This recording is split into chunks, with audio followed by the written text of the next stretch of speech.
Hello, this is Beth Rice, one of the Integrated Academic and Behavior Systems consultants. I'm excited to share with you a couple of updates on behalf of your state Integrated Academic and Behavior Systems team.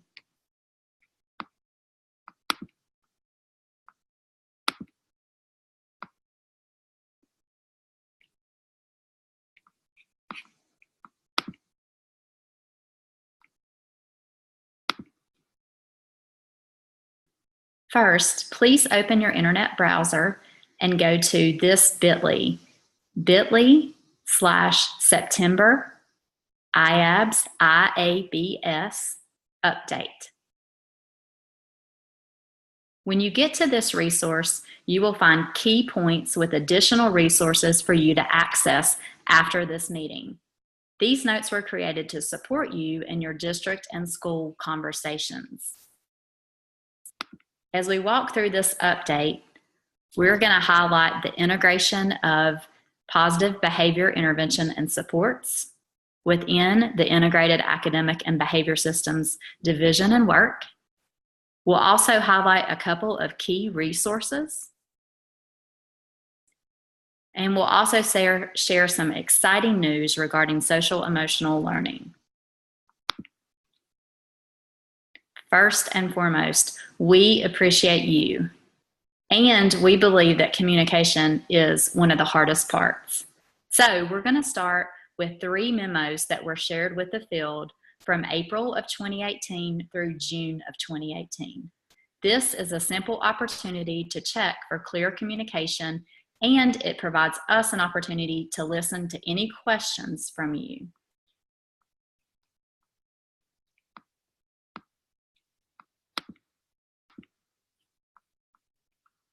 The first memo is around staff additions. This memo was sent in April of 2018, and many of you may not have seen this memo. This is the memo, or the first memo, that brought out our welcoming of 7 behavior consultants from the Exceptional Children's Division. You'll also notice in this memo that our work is organized using data, systems, and practices. Data is the information that drives our system. The practices are what that we do to support our students, and the systems are what that we do to support our adults. The second memo goes deeper with changes regarding data, systems, and practices. Again, these memos are all linked in your notes. This memo was sent in May of 2018. And I just wanted to highlight a couple of key pieces regarding the integrated work around data, systems, and practices. In the area of data, our team is working on an integrated fidelity tool, which would be integrating both the SAM, or self-assessment of MTSS, and the TFI, which is tiered fidelity inventory. Both are tools used historically by both MTSS and PBIS respectively. We're also working on an IABS recognition system, which would be started in the 2018-2019 school year. In the area of practices, we are working on integrated online training modules, and our current focus is on integrating PBIS Module 1 and 2 content into the existing school and district levels Module 1 and 2 training. We're also working on face-to-face regional trainings for selected district MTSS team members. In the area of systems, our focus is on coaching, and specifically our coordinators. We call these regional networking sessions, where we bring together both our MTSS and our PBIS coordinators. We have also included directors of student support services in these meetings. The third memo focuses on organization. Again, this memo is also linked in your notes. Regarding organization, you can see that we are really excited about some of these additional tools and resources, including the expansion of our Math Universal Screening and Progress Monitoring Tool, or the NCNCs. We're also excited about our ECATS MTSS module, which includes an early warning system, planning tools for intervention and progress monitoring, and analysis reports for problem solving. As you look at the second page in this memo, you will notice our organizational structure, which includes Dr. Amy Jablonski as our director and 3 lead consultants. Our practices lead is Amanda Bird, our systems lead is Angel Goodwine Batts, and a recent change, our lead consultant for research and evaluation is Matt Hoskins. You'll also notice that we have IABS regional support, and this is divided into cohorts 1 through 4 and cohort 5. Please note, as you look at these regional support for cohorts 1 through 4, that you do not see an academic and a behavior person for each region.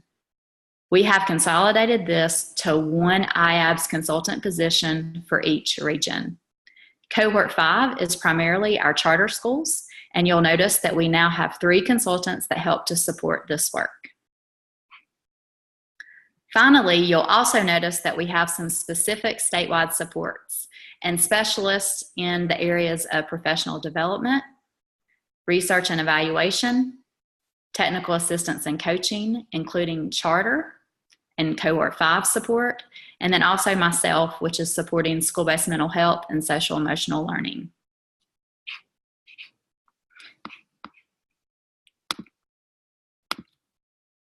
As we have been integrating the PBIS content into the existing MTSS modules, we have a change that we'd like to go ahead and share. This change was communicated to both MTSS and PBIS coordinators through the August coordinator newsletter. This new video and the behavior flowchart are available in your notes. This content is also captured in module 2.4, which is set to be released to the field in September, around September the 30th.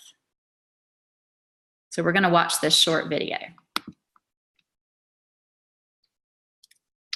As we enter module 2.4 and take a look at standardizing an intervention system for behavior engagement and attendance, we want to look closely at developing an intervention matrix for behavior and also connect students with the correct intervention based on the motivation or function for their behavior. You can see from the flowchart we're about to walk through that we have 3 pink sections or 3 areas where we're going to discuss a standardized intervention that students may receive when they're struggling in the area of behavior. Students might not always be receiving these interventions within a small group. These may be individualized, but the procedures and installation of the interventions can be standardized so that it's easy to match the students to the intervention as soon as they need it. Our first step is to consider our universal screening information to help determine the students who may need additional support. When we think about a universal screening information for behavior, the quickest way to get that information is to use our rule of thumb, which is when a student has more than 2 office referrals, then the student would be considered at risk in the area of behavior. If you're using the Universal Screening Results tool, that's the way it's set up. If you'd like to look at additional areas, the document Universal Screening Areas provides a resource that will identify the areas in early, late elementary school, middle school, and high school. When we examine the results of these, we want to take a look to see if our students are meeting the threshold that we've set. That is, if 80% of students are meeting that threshold. For example, using our office discipline referral data as a screening tool, if 80% of our students have received 2 or fewer office discipline referrals, then we want to confirm that our behavior expectations have been taught and move to supplemental intervention matching for students who are showing need. If we have less than 80% of our students meeting the threshold of 2 or fewer office discipline referrals, we want to confirm behavior expectations are being taught and refine and revise our core support to provide systems and professional development to define how, when, and who should teach and reinforce expectations in our classrooms as we start matching students to supplemental interventions in the area of behavior.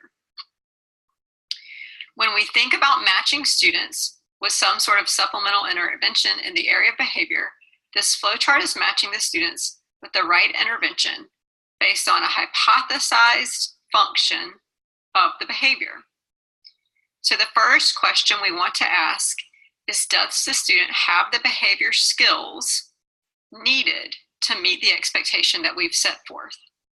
If the answer is no, then we want to include in that standard protocol or that standard intervention that a group that would teach replacement behavior or social skills.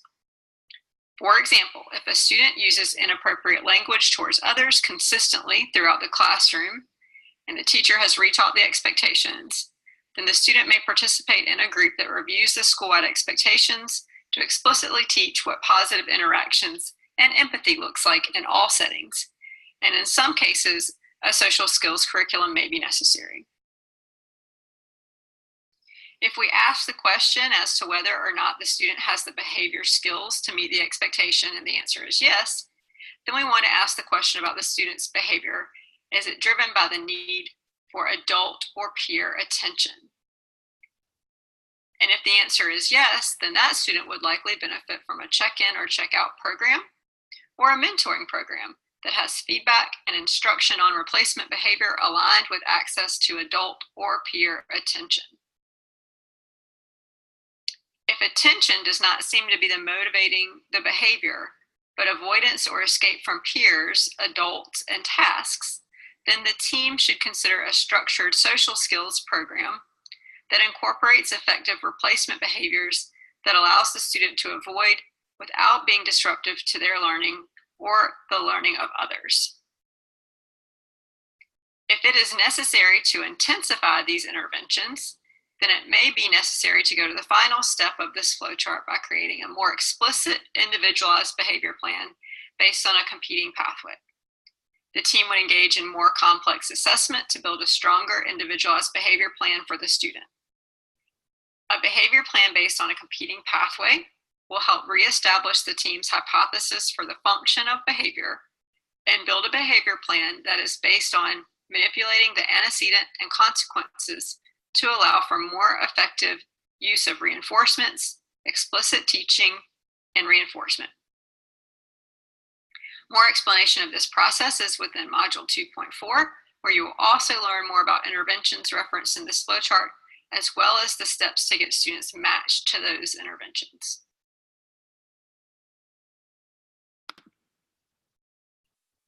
In your notes, you will also notice a link to the attendance flowchart, which also contains interventions and additional resources, including the Universal Screening System Overview video and the Universal Screening System flowchart.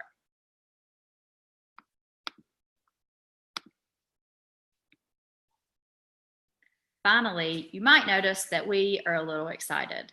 We're certainly excited about the launch of ECATS and the MTSS module, including the early warning system and the intervention planning pieces. And we're excited about upcoming work with social emotional learning.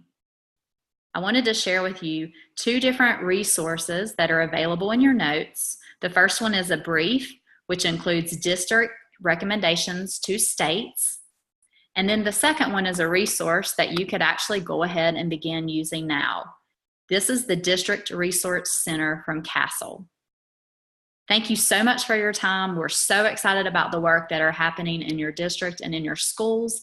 And please leave any questions or clarifications needed with the EC Regional Consultant, and we will be happy to address those questions. Thank you again for your time.